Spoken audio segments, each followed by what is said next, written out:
Bang Eno ini tadi berniat, tinggalin aja lah. Toh juga sudah tidur. Aku mau ngurusin angkringan dulu. Sedang rame-ramenya. Rezeki lagi masuk. Ya, itu yang ada di dalam hati Bang Eno. Tapi Bang Eno masih capek. Ya, dia duduk lah. Duduk di depan kamar. Jadi posisinya seperti ini. Dari ruang depan. Ya, dari pintu depan itu melewati ruang tamu yang ada buffet. Yang ada patung di atasnya. Itu ada lorong kecil. Di lorong kecil itu ada pintu, itu pintu kamar, lurus lagi, itu ada pintu lagi, itu WC, dan lurus terus, itu tembus ke pintu belakang. Jadi posisinya, Bang Eno ini sedang bersender di tembok yang kalau dia melihat ke kanan, itu langsung tembus ke buffet yang ada di depan pintu masuk. Di hadapan Bang Eno, pintu kamar terbuka, itu langsung terlihat lah kalau istrinya sedang berbaring di atas tempat tidur. Niat hati Bang Eno cuman mau sandaran sebentar lah, capek. Sebelum meninggalkan istrinya, dia duduk dulu di situ sandaran, membakar sebatang rokok. Dia rokokan lah sambil melihat istrinya yang sedang tidur. Kasian lah, melihat istri sedang hamil besar tapi tidak mau ditinggal. Itu yang ada di hati Bang Eno. Dan sesekali Bang Eno tadi melirik ke arah buffet yang di atasnya ada patung. Ya, dilihat sama Bang Eno, tidak ada yang aneh. Dia merokok terus sampai Bang Eno tadi terpancing lah ya untuk melihat ke arah buffet itu lagi karena Bang Eno mendengar suara tek tek tek, seakan-akan patung yang terbuat dari besi kuningan tadi bergoyang. Tek tek tek tek. Bang Eno melihat, ketika dilihat sama Bang Eno, patung yang kecil itu sudah berubah menjadi sosok yang besar. Sosok besar itu duduk persis seperti patung itu. Patung yang mengerikan itu berubah wujud menjadi sosok yang nyata. Bang Eno di sini kaget. Astagfirullahaladzim. Tapi Bang Eno tidak dapat berbuat apa-apa. Bang Eno cuma terpaku. Sosok itu turun dari atas buffet, berjalan ke arah Bang Eno, melewati Bang Eno, masuk ke dalam kamar. Apa yang dilakukan sosok itu? Sosok itu menggendong istrinya, Mbak Ningsih. Dilihat jelas sama Bang Eno, dengan mata kepalanya itu mengambang. Diangkat sama sosok tersebut dan seketika sosok itu menghilang. Mbak Ningsih pun di sini terjatuh dengan lembutnya. Baru di sini Bang Eno dapat mengejipkan mata, melihat ke sekitar. Patung yang ada di buffet itu sudah tidak ada lagi, hilang secara misterius. Ini merupakan kejadian horor pertama yang dialami Bang Eno selama menempati rumah itu hampir 1 tahun.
Setelah melewati kejadian tersebut di malam itu, kejadian pertama, Bang Eno ini mengalami sesuatu yang mengerikan di rumah kontrakan tersebut. Bang Eno di sini berpikir, apakah yang barusan aku lihat tadi hanya sekedar penglihatan halusinasiku saja, atau ini memang benar-benar nyata? Lama di sini Bang Eno merenungkan apa yang barusan terjadi. Bang Eno juga merasakan sesuatu yang aneh lah, kengerian, ketakutan dirasakan pada malam itu. Namun Bang Eno ragu, apakah Bang Eno ini akan meninggalkan istrinya yang sedang tertidur lelap pada malam itu, atau Bang Eno membiarkan anak buahnya sajalah yang menyelesaikan pekerjaannya di angkringan sampai angkringan itu tutup. Bang Eno nemenin istrinya di rumah. Di tengah keraguan Bang Eno pada malam itu, handphonenya berbunyi. Anak buah Bang Eno mengatakan di sini, minta bantuan bos. di angkringan lagi rame, aku nggak bisa ngendel sendirian. Lantas terpaksa di sini Bang Eno membiarkan istrinya tinggal sendirian di rumah kontrakan tersebut. Sebelum Bang Eno meninggalkan Mbak Ning dalam keadaan tidur, beliau di sini memastikan terlebih dahulu kalau istrinya benar-benar tertidur lelap, karena takut nanti kalau istrinya ndak tertidur lelap, takutnya terbangun, kaget ngelihat Bang Eno ndak ada, dia merasa ketakutan, terjadi sesuatu hal yang tidak diinginkan karena kandungan istri Bang Eno pada saat itu sudah mulai membesar, bulannya sudah tua, dan Bang Eno sadar kondisi kesehatan istrinya sedang tidak baik-baik saja. Setelah dipastikan Mbak Ning tertidur dengan lelap, Bang Eno meninggalkan rumah tersebut. Ketika sampai di angkringan, beliau di sini sibuklah dengan aktivitasnya, dan kejadian di rumah di sini tidak sesuai dengan pemikiran Bang Eno ketika meninggalkan rumah akan baik-baik saja. Tidak, Mbak Ning di sini mengalami sesuatu kejadian yang cukup mengerikan. Yang dialami Mbak Ning ini dirasakannya di dalam mimpi. Mungkin kalau kita kaitkan apa yang dialami Mbak Ning di dalam mimpi ini bersamaan dengan ketika Bang Eno mengalami kejadian mengerikan melihat sosok patung yang ada di ruang tamu di atas buffet. Itu seketika berubah menjadi makhluk besar, berjalan masuk kamar dan mengangkat Mbak Ning ke atas awang-awang. Menurut Bang Eno, kejadian ini bersamaan terjadi. Bang Eno mengalami di dunia nyata, Mbak Ning mengalami di alam mimpi. Yang dirasakan atau yang dialami Mbak Ning di alam mimpi cuman agak sedikit berbeda. Sosok yang mengangkat tubuh Mbak Ning ini bukan sosok yang mengerikan, namun itu adalah sosok Bang Eno. Diceritakan Mbak Ning seperti ini. Dia merasakan kalau dia masuk ke kamar itu masih ingat, diantar sama Bang Eno, berbaring di tempat tidur masih ingat. Tidak lama setelah Bang Eno keluar kamar, Bang Eno masuk lagi ke dalam kamar, duduk di samping Mbak Ning yang tengah tertidur lelap. Bang Eno di sini merangkul Mbak Ning sambil mengusap-usap kepalanya. Mbak Ning terjaga melihat Mas Eno. Kenapa Mas? Di sini Mas Eno tidak banyak ngomong, dia terus mengelus-ngelus kening Mbak Ning sambil sesekali tangan yang tadinya mengelus kening Mbak Ning sesekali mengelus perut besar Mbak Ning, dan Bang Eno pun di sini mengatakan, "Dek, nanti anak yang ada di dalam kandunganmu ini kita titipkan saja yo ke tempatku." Cuman itu yang dikatakan Bang Eno, dan Mbak Ning di sini merasa kalau tangan yang tadinya merangkul tubuh Mbak Ning sekarang sudah mulai bergerak mengangkat tubuh Mbak Ning, membopong Mbak Ning, dan Mbak Ning bersama Bang Eno keluar dari kontrakan tersebut, berjalan kaki ke suatu tempat yang tidak diketahui Mbak Ning. Lokasi itu di mana tidak pernah didatangi oleh Mbak Ning, dan Bang Eno mengatakan, disinilah nanti bayi itu akan dititipkan. Seketika sesampainya di tempat tersebut, Mbak Ning di sini merasa perutnya mulas, Mbak Ning di sini merasakan kontraksi, dan beliau melihat bayi yang ada di dalam kandungannya terlahir dalam keadaan yang sudah meninggal dunia. Seketika Mbak Ning terjaga, ketika terjaga, Bang Eno di sini tidak ada di rumah tersebut, membuat Mbak Ning semakin histeris. Beliau kembali menelpon Bang Eno mengangkat telepon dengan sigap. Angkringan yang dalam keadaan ramai ditutup Bang Eno, bergegaslah beliau pulang, dan Mbak Ning malam itu menangis sejadi-jadinya sampai pagi hari. Di pagi harinya, Bang Eno yang masih gusar dengan kejadian yang dialaminya, apa sih maksud dari kejadian ini? Bang Eno di sini udahlah ngalah lah egonya yang tadinya ndak mau mengadukan permasalahan ke rumah orang tua Mbak Ning karena ada permasalahan dengan ibu mertuanya. Terpaksa di sini memikirkan kondisi Mbak Ning yang dalam keadaan tidak baik-baik saja, kandungannya ini dalam keadaan tidak baik-baik saja. Psikologis dari Mbak Ning pun di sini dalam guncangan. Teror yang dialami Mbak Ning membuat kondisinya semakin memburuk. Bang Eno di sini menurunkan egonya. Ya udah, Dik, kamu sementara nginep dulu ya di rumah ibu bapak. Menjelang kondisi kamu baik, menjelang rasa takut kamu tinggal di rumah ini hilang. Kalau kayak gini terus, aku ndak bisa jualan. Sayang, Dek, kondisi jualan kita sekarang sangat ramai sekali. Mbak Ning pun setuju dengan apa yang disampaikan Bang Eno barusan.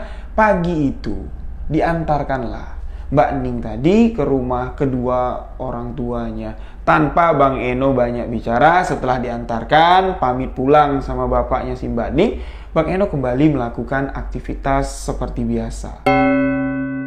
Dengan angkringan yang sudah semakin ramai sekarang, Bang Eno sibuklah bersama anak buah yang bantu-bantu untuk menyiapkan bahan-bahan angkringan, yang ngikut jualan juga, sibuklah mempersiapkan segala sesuatunya dengan porsi yang lebih banyak dari hari-hari biasanya, tanpa sadar, tanpa memikirkan kejadian yang mengerikan dialamkan Bang Eno pada malam yang lalu dan kejadian dialami Mbak Ning di alam mimpinya, tidak terfikirkan karena aktivitas yang sibuk, karena memikirkan cuan nih. Nah, 2 hari sudah berlalu tanpa Bang Eno tadi terfikir keadaan kondisi istrinya, pulang dari angkringan, dia kecapean tidur, cuman by phone aja karena dia tidak mau datang ke rumah mertuanya itu, ketemu sama ibu mertuanya, sama tetangga-tetangga yang dulu ngejek Bang Eno ini, dia enggan sekali, males.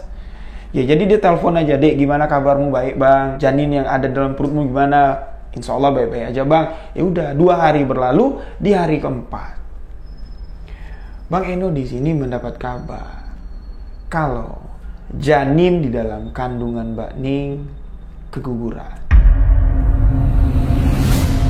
Dalam keadaan kondisi yang sudah membaik Mbak Ning tadi, ya, tiba-tiba Mbak Ning ini ketika dia sedang mandi, dia merasa kalau ada sesuatu yang berbeda lah dari tubuhnya. Ada yang aneh terasa dari paha dan betis Mbak Ning tadi. Ketika dilihat sama Mbak Ning, ternyata sesuatu yang aneh dirasakannya itu adalah air ketuban dan darah yang bercampur sudah keluar ya dari rahim Mbak Ning.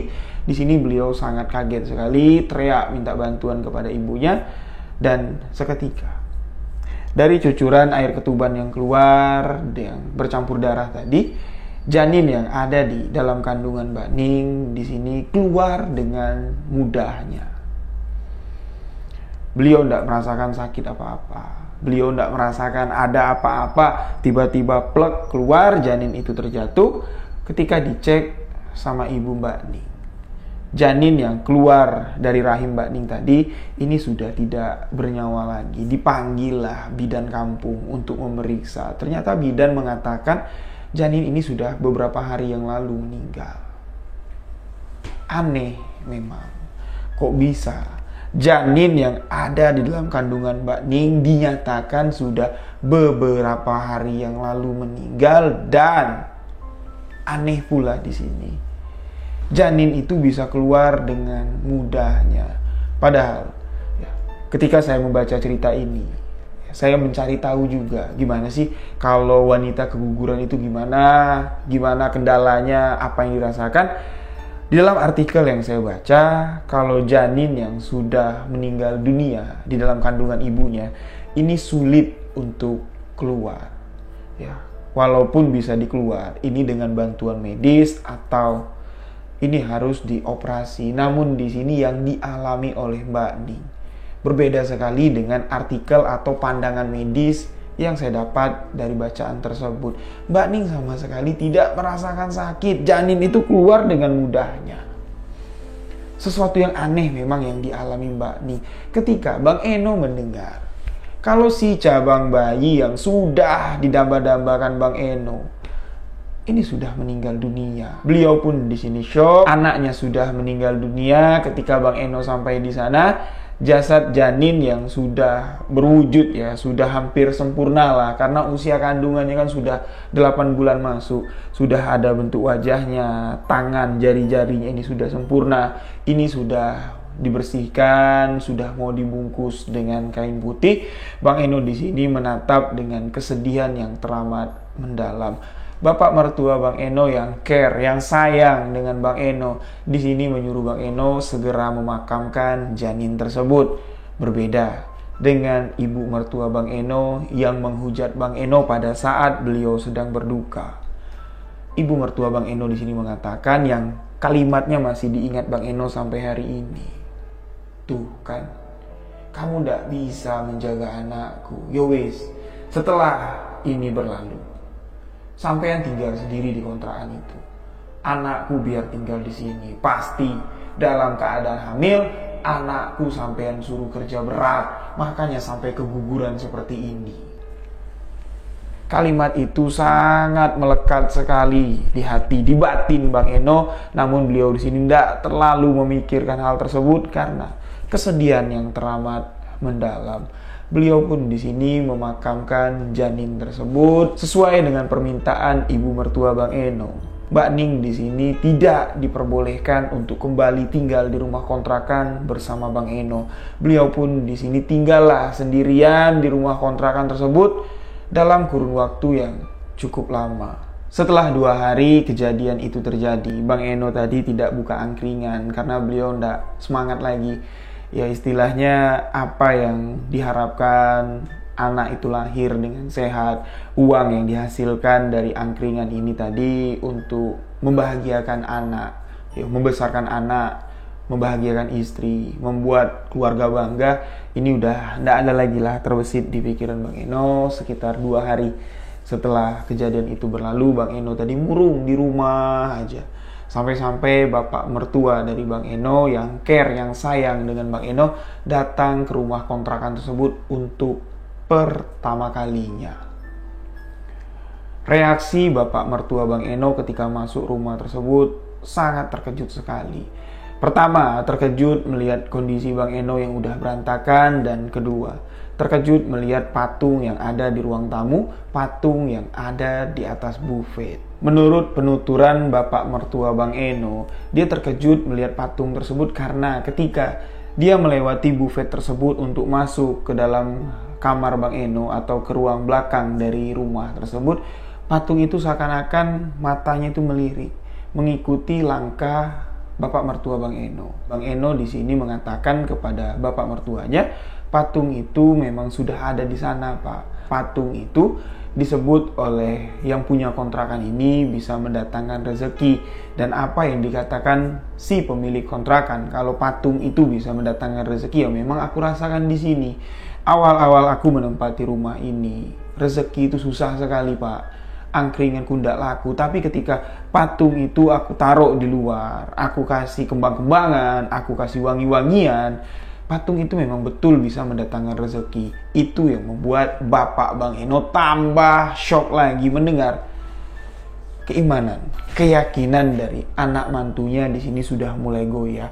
Awalnya di sini beliau mengatakan kepada Bang Eno, "Li istighfar. Rezeki itu tidak didatangkan dari benda-benda, Le. Rezeki itu Allah yang memberikan." "Iyo, Pak, aku sadar. Tapi ini pelantaran, Pak.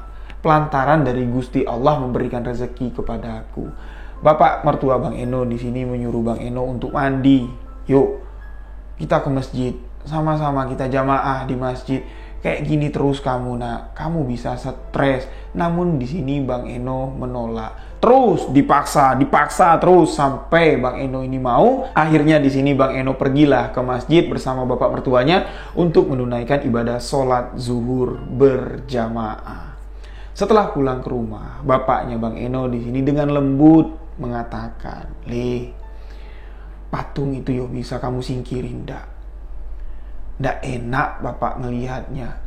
"Ya memang kenapa, Pak?" "Ya udah kamu singkirin aja. Jangan kamu terlalu percaya dengan benda-benda seperti itu." "Yo besok lah, Pak. Biar Eno singkirin. Nggak usah besok-besok. Sekarang aja." Dan siang itu juga Bang Eno di sini memindahkan buffet tersebut sama bapak mertuanya, dipindahkan ke bagian belakang, patung itu kembali dimasukkan ke dalam buffet. Bapak mertuanya Bang Eno di sini mengatakan, "Le, besok biar bapak bawa istrimu ke sini. Hari ini kamu undang tetangga-tetangga sekitar. Kita baca doa selamat, Le. Kita doain biar rezekimu bagus, biar rumah ini agak tenang sedikit. Karena bapak sudah mendengar cerita-cerita yang disampaikan oleh Ningsih, kejadian-kejadian yang dialami Ningsih di rumah ini." Kalimat yang disampaikan oleh bapak mertua Bang Eno di sini seakan-akan bapak mertuanya itu mengerti dengan apa yang sebenarnya terjadi di sana. Bang Eno pun di sini menanyakan, "Mohon maaf, Pak. Aku tidak menceritakan apa-apa saja yang terjadi di sini yang kami alami. Mungkin Ningsih tidak menceritakan semua apa yang terjadi di rumah ini karena Aku pun tidak menceritakan kepada Ningsih apa yang telah aku alami. Bapak mertua Bang Eno pun di sini bertanya, sahabat-sahabat, ya memang opo le yang kamu rasakan? Beliau pun di sini menceritakan satu persatu kejadian yang beliau alami. Lantas setelah Bapak mertua Bang Eno mendengarkan apa yang dialami Bang Eno, beliau di sini semakin yakin ada kaitannya semua yang terjadi ini dengan gangguan makhluk gaib. Berdetak memang lihat hati Bapak ketika Bapak menunaikan sholat sunnah tahajud. Terpintas di sini Bapak memikirkan kejadian-kejadian yang diceritakan Ningsih ini ada kaitannya dengan kamu juga, ada kaitannya dengan rumah ini. Berat rasa hati Bapak ingin mengunjungi kamu, dan ketika Bapak melihat patung yang ada di ruang tamu kamu tadi, yang kita pindahkan ke belakang tadi, sontak di sini Bapak memikirkan yang diceritakan Ningsih itu memang benar-benar nyata. Seketika Bang Eno di sini merasa ketakutan dan merasa bersalah. Bapak mertua Bang Eno mengatakan, "Yuwis, malam ini kamu ndak usah tidur sendirian di sini. Cari temenmu buat nemenin kamu di sini. Anak buahmu panggil, suruh nginep di sini." Malam itu Bang Eno pun mengajak anak buahnya untuk tidur di rumah tersebut, karena keesokan harinya acara yasinan, baca doa selamat akan diadakan di rumah tersebut. Rumah itu pun dibersihkan, diberes-beresin. Menjelang maghrib, Bapak mertua Bang Eno meninggalkan rumah tersebut dengan sudah dipastikan anak buah dari Bang Eno yang jualan angkringan tadi sudah datang di sana, bantu-bantu beres-beres di siang harinya, dan malamnya akan menemani Bang Eno untuk tidur di rumah kontrakan Kawi tersebut. Dan di malam itu, ketika Bang Eno tidur berdua di rumah kontrakan Kawi tersebut dengan si anak buahnya yang bernama Alfi, Bang Eno merasakan kejadian yang aneh terjadi. Kejadian mengerikan pun terjadi. Bang Eno tidur di dalam kamar, Alfi tidur di ruang depan, yang mana ruang depan itu bekas Bang Eno menaruh patung yang ada di dalam buffet. Sekitar jam 1:30 dini hari, Bang Eno mendengar suara seperti orang kecekik. Sontak di sini Bang Eno terbangun. Keluarlah dia melihat ke ruang depan. Ternyata Alfi di sini sedang ketindihan. Alfi yang sedang tertidur, matanya membelalak ke atas sambil memegang lehernya. Seakan-akan Alfi ini mencekik lehernya sendiri. Sontak Bang Eno di sini membangunkan Alfi. "Le, bangun Vi, bangun Vi, istighfar, ngucap Vi." Tapi lama sekali Alfi ini dapat merespon. Sampai di sini Alfi dapat melepaskan tangannya karena ditarik terus sama Bang Eno. Ketika Alfi sadar, Alfi di sini wajahnya pucat pasi, duduk langsung ke pojokan, matanya membelalak ke atas seakan-akan melihat sesuatu yang mengerikan. Ketika Alfi sudah mulai tenang, beliau pun di sini menceritakan kepada Bang Eno, "Bang, Alfi mau pulang bang, Alfi takut." "Memangnya kenapa Pi? Ada apa?" "Ih, serem bang, ada sosok tinggi besar bang, berjalan bang, mendekati aku dan mencekikku bang. Aku takut bang, aku mau pulang." Bang Eno di sini bertanya, "Sosok seperti apa Pi yang mencekik kamu, yang mengganggu tidurmu?" Alfi di sini masih ingat jelas, sosok itu masih terekam jelas di ingatannya. Digambarkan sosok itu persis mirip dengan gambaran patung yang kemarin sempat disembah oleh Bang Eno. Melihat ketakutan yang dirasakan oleh Alfi, Bang Eno pun di sini merasa takut. Ditenangkanlah si Alfi. Bang Eno mengatakan, "Yuda, kalau kamu takut, yuk sama-sama kita tidur di dalam kamar." Akhirnya Alfi di sini mau diajak tidur di dalam kamar. Ketika di dalam kamar, Alfi dapat tertidur dengan lelap, namun Eno tidak dapat tertidur. 1:30 dini hari kejadian misteri yang dialami oleh Alfi. Di sekitaran jam 2 dini hari, setengah jam setelah kejadian itu, mereka sudah ada di kamar. Alfi sudah tidur. Bang Eno di sini mendengar dari arah belakang, dari arah pohon beringin yang ada di sebelah pojokan rumah Bang Eno yang rindang sekali, mendengar seperti ada suara orang yang cukup ramai sedang bersenandung menggunakan bahasa Jawa. Bahasa Jawa yang didengar oleh Bang Eno ini adalah Jawa Kawi. bahasa Jawa kuno.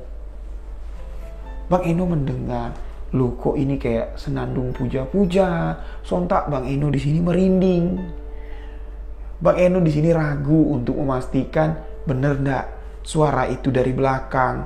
Nanti kalau aku lihat ke belakang, aku melihat sesuatu yang mengerikan. Malah aku yang ketakutan. Tapi kalau ndak dilihat, Bang Eno tidak dapat memastikan suara itu dari mana dan apa yang sebenarnya terjadi. Karena ingat sahabat, dari awal di sini Bang Eno sudah menegaskan rumahnya itu terpencil, tetangganya ini jauh-jauh, ndak mungkin di jam 2 dini hari. Sumber suara tersebut berasal dari tetangga kiri kanan. Hampir 1 tahun loh Bang Eno tinggal di sana. Di malam hari sunyi sepi, tidak pernah mendengarkan suara-suara aneh. Tapi malam itu Bang Eno mendengar suara seperti orang sedang bersenandung, ya, seperti orang sedang membacakan syair-syair pujaan lah, memuja. Ya, jadi Bang Eno penasaran. Perlahan keluarlah beliau dari kamar. Mindi-mindi ya, dalam keadaan rumah yang gelap, keluarlah Bang Eno tadi dari kamar menuju ke dapur, melihat ke arah belakang. Di sini beliau menyingkat hordeng yang menutupi kaca jendela belakang, melihat ke arah pohon beringin tersebut. Ternyata di sana banyak sekali orang-orang yang menggunakan pakaian Jawa kuno sedang memuja pohon beringin tersebut. Bukan pohon beringin tersebut yang dipuja oleh sosok tersebut, namun ada sesuatu yang berada di dahan pohon beringin tersebut yang sedang duduk gagah layaknya di singgasana. Duduk gagah seperti seorang raja dengan mata yang membelalak, menatap tajam dengan pancaran warna merah menyala. Sosok itu menggunakan kalung seperti tasbih, namun batu-batu yang besar ya, yang layaknya seperti biji tasbih itu berwarna merah menyala seperti batu yang terbakar panas. Bang Eno di sini terkejut sekali melihat sosok itu, dan posisi Bang Eno yang mengintip dari jendela belakang ini pas sekali bersebelahan dengan bufet tempat Bang Eno menyimpan patung yang misterius tersebut. Sontak di sini patung itu kembali berbunyi, tatang, tak tak tak tak, seakan-akan ada yang menggoyangkannya. Bang Eno di sini sadar patung itu berbunyi dan dia ingat kejadian tempo hari. Ketika patung itu berbunyi, patung itu akan mewujud menjadi sosok yang mengerikan. Bang Eno di sini lari masuk ke dalam kamar. Beliau tidak berani berlama-lama di tempat itu karena bulu kuduknya sudah merinding semua. 1 malam yang panjang sudah dilalui Bang Eno dan Alfi. Sekitar jam 9 pagi, rombongan dari keluarga Mbak Ning sudah datang. Mereka ingin mengadakan yasinan di rumah kontrakan tersebut. Namun Bang Eno tidak melihat kehadiran ibu mertuanya. Ketika ditanya sama bapak mertuanya, "Pak, ibu kemana? Kenapa ibu nggak datang buat acara yasinan?" Bapak mertua Bang Eno di sini memberikan alasan, kalau ibu mulai tadi malam masuk angin, muntah-muntah, kepalanya pusing. Ya biarinlah ibumu istirahat di rumah. Bang Eno sadar apa yang disampaikan bapak mertuanya itu cuma sekedar alasan saja karena ibu mertuanya tidak mau menginjakkan kakinya ke rumah kontrakan yang ditempati oleh Bang Eno dan Mbak Ningsi. Lalu di sini acara yasinan pun dimulai. Segala persiapan untuk mengadakan acara yasinan di sore harinya setelah ba'da asar dipersiapkan oleh Mbak Ningsi dan keluarga, dibantu juga oleh tetangga-tetangga yang kemarin udah diundang oleh Bang Eno tadi.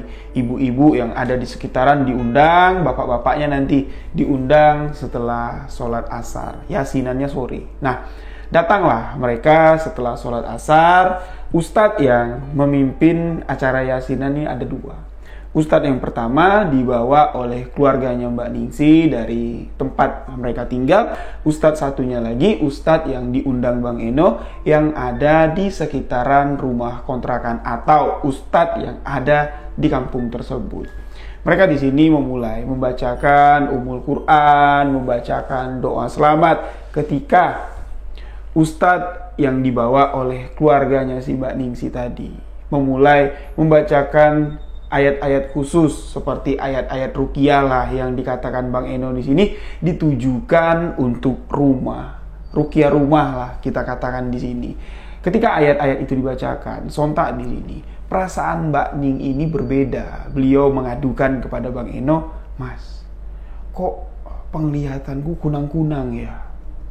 Aku pusing." Bang Eno menyuruh Mbak Ning untuk beristirahat di dalam kamar, ditemani oleh adik perempuan, oleh si Mbak Ning.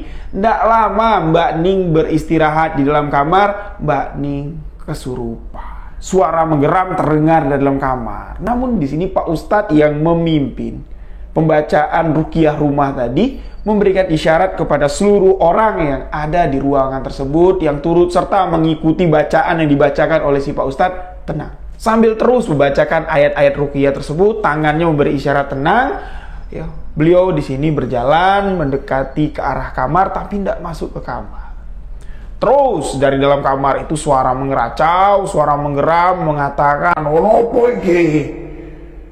Keluar, pergi. Aku tidak senang kalian ada di sini. Pergi." Nah, ketika kejadian itu, ibu-ibu yang ada di bagian dapur di sini mulai berbisik-bisik dan memanggil si Bang Eno. Salah satu tetangga dari Bang Eno yang ada di sekitaran kontrakan tersebut mengatakan, "Kejadian ini, Mas, serupa dengan kejadian yang dialami istri si pemilik rumah kontrakan iki. Persis sekali." "Persis kenapa, Bu?" "Yuwis, nanti tak ceritain." Bang Eno di sini semakin penasaran, semakin bingung dengan apa yang terjadi. Sedangkan Pak Ustadz tidak memperbolehkan Bang Eno masuk ke dalam. Adik ipar Bang Eno, adik perempuan Mbak Ning terus berteriak minta tolong, "Mas, Pak, tolong Pak, Mbak Ning Pak, tolongin aku Pak, aku nggak kuat megangin Mbak Ning Pak."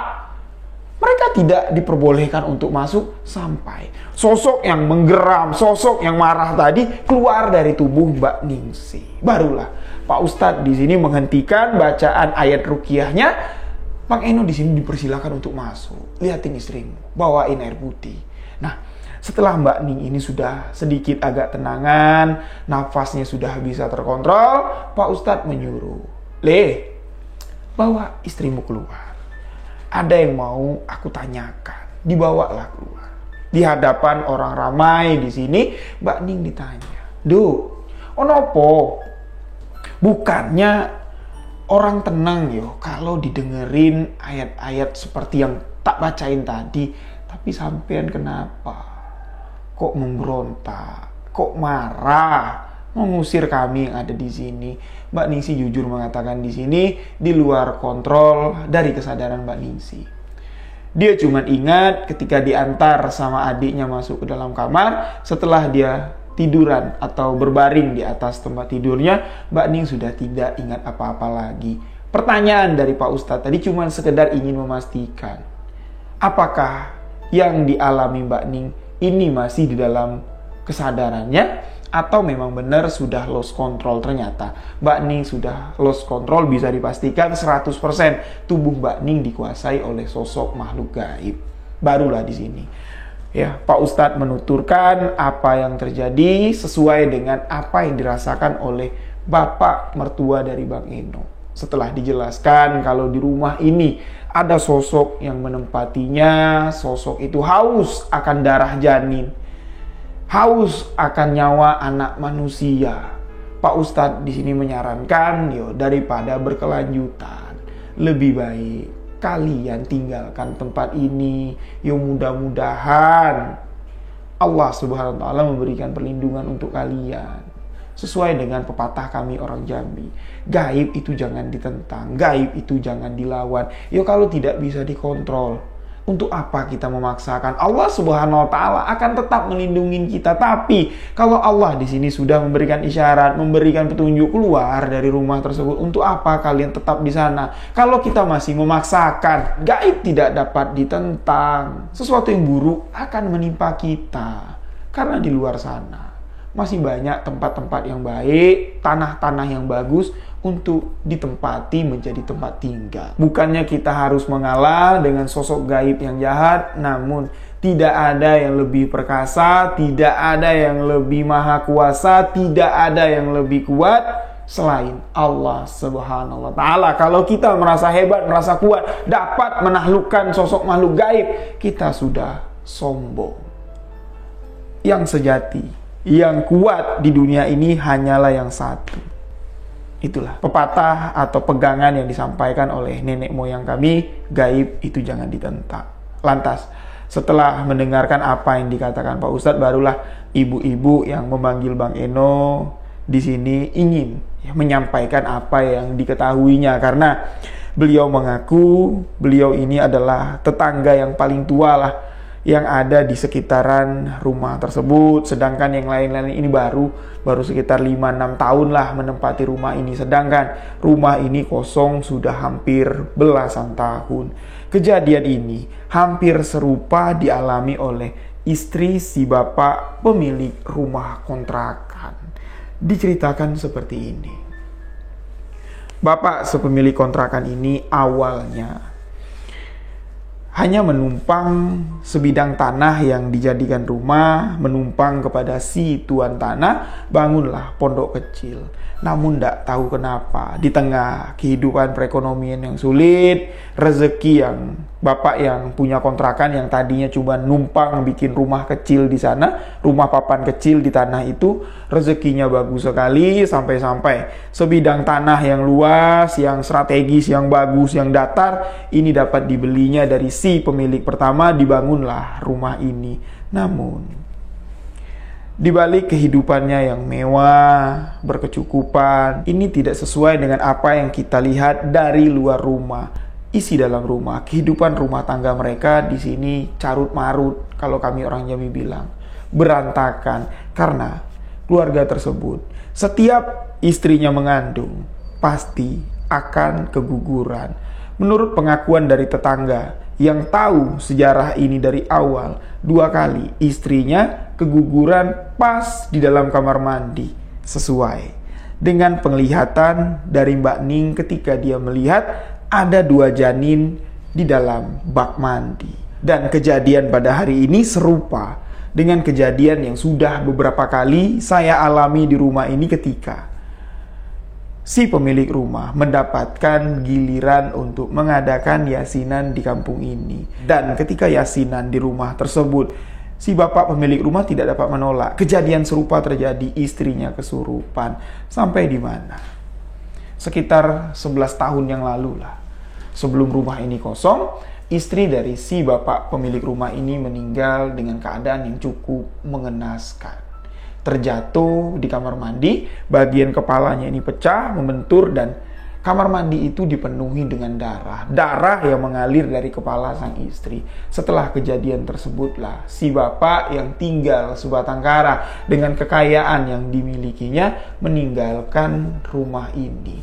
Rumah ini kosong sudah lama sekali. Dulu ditinggal sama si pemilik rumah, ini barang-barangnya masih banyak, namun karena kenakalan remaja yang ada di sini, ya ada juga yang datang dari luar kampung menjara sebagian isi rumah tersebut. Dicurilah oleh pemuda-pemuda yang nakal tersebut sampai rumah ini kosong. Namun walaupun rumah ini tidak keurus, tetap 2-3 bulan sekali ada orang yang diupah untuk membersihkan rumah ini, tetap ada. Nah, kalianlah orang pertama yang menempati rumah ini setelah belasan tahun kosong. Setelah mendengar penjelasan dari tetangga tadi, setelah mendengarkan apa yang diucapkan oleh Pak Ustadz, akhirnya di sini bapak mertua dari si Mbak Ning tadi memutuskan untuk menarik kembali Mbak Ningsi beserta Bang Eno untuk kembali ke rumahnya sementara menjelang rumah kontrakan baru dapat mereka tempati. Dan hari itu setelah acara yasinan tersebut,